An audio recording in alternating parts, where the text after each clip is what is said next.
Hello and welcome back. So this is video 4 of a series where we are learning to make a box for our water piano using Autodesk Inventor. So in the last video we learned how to make these mounts for our speaker to fit into, and these ones here for one side of our battery to be fit into. And in this video we will be making another mount on the other side which will help hold our battery in, and it will also hold in our PCB or printed circuit board. So at this stage, you've probably been working on these tutorials for the better part of a class, so this is a friendly reminder to save, because you never know when your laptop's going to run out of power if you haven't plugged it in. Or maybe you're going to make some part in the next few steps completely wrong and you want to go back to this stage. So of note, one of the great things about this program is that if you really do make a mistake on one of these parts, you can just go back and edit the part. So in the model view here, we can highlight all of the parts that we've already made. So if you don't have this window popped up, you got to go to View and go to User Interface and go down to Model, and that makes that disappear or reappear. Okay.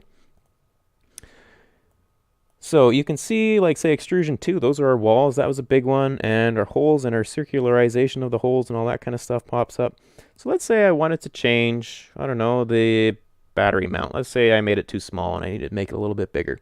So let's find which part that is. So that would be, there we go, extrusion 4 and mirror 2.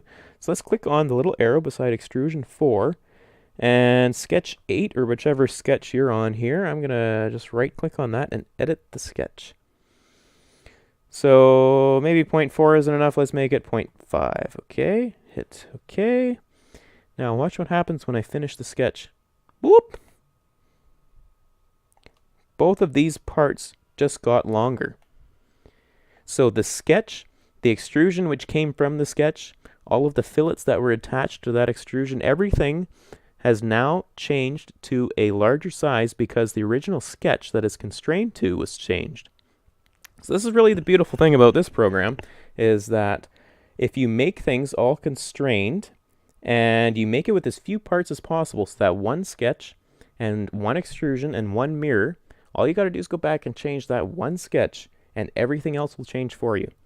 Trust me, it gets really frustrating if you had to make a second sketch over here on this side instead of the mirror, and you decide you need to change one dimension on it and you need to go back and change that part again. So it's always good to try to make things as logically as you can with as few parts as you can, and try to use these functions, the mirror and the circular function and all that kind of stuff, as often as possible. At any rate, on with the part that we're going to be making in this tutorial. So I'm going to start with a 2D sketch down here, as we always do. And I'm going to make a line from this bottom corner here. So I'm going to zoom in just so we see exactly where it is, that little green dot. It's going to go along the bottom edge here, so make sure it's snapped to that edge, and it's going to be 1.06 inches. And 1.06 is, well, roughly the size of the width of a 9-volt battery. It's just a little bit bigger so it fits snug in there, but not too snug so we can get the battery back out if we need to replace it. Next, we're going to make a rectangle. So it's not going to be the center point rectangle. Make sure you're on the 2-point rectangle. And get that green dot there. So our first dimension, the width, is going to be 0.3. Hit tab. Our other dimension coming up, that's going to be 0.4. Okay. So now let's finish that sketch. And we're going to extrude that one up. And we don't want it to be an inch. We want that to be 2 inches. Up we go. Okay. And then next up, obviously we need the same part on the other side. So that is going to get mirrored on the XY plane. Voila. So now we have this little slot for our 9-volt battery to fit into. So we're not quite done yet, because we are going to make another, like a little tiny slot in between this part that we just made for our printed circuit board to slide into from the top. So we're going to make another 2D sketch and start with a line. Now I'm going to start, you see how got that little green dot there. We don't actually want to click on the green dot this time. We want to just sort of drag it up from that shape. So you notice that little dotted line? That means that it's lined up with the edge there. You go off the edge and it disappears. Okay, it also knows where the middle is. So what we want this corner here and we want to start it right on our XY plane, so right where those two meet. Click, drag it over to the left, make sure it's 180 degrees and that little red symbol shows up, and we're going to go 0.2 inches. Okay. Then we're going to make a center point rectangle, and click and drag that up and over.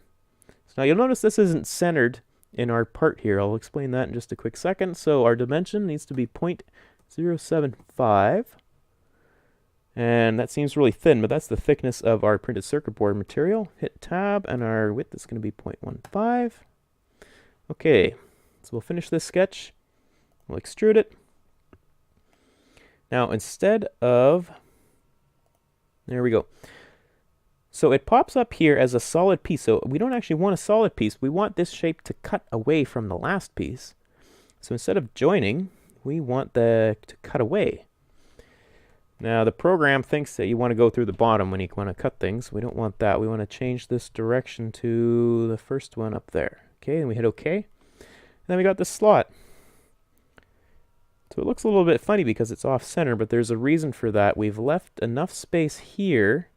So this line, if we want to inspect it, will be from there to there, 0.163 inches. So that's, well, a little more than an eighth, a little less than 3/16.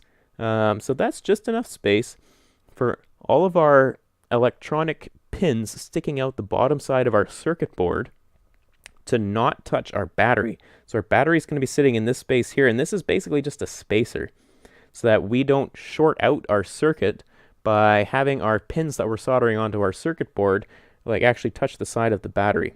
So that's why it's off center like that. Okay, so go back to 3D model. If you still got that little ruler thing beside your mouse, hit escape and that gets rid of that. Okay, so now we've got this slot. There's just one more quick little step we're going to do. We're going to fillet a couple of these edges just because we're going to have wires running through here, and we're just going to give them an easier way to get through. So these two edges here we're going to fillet.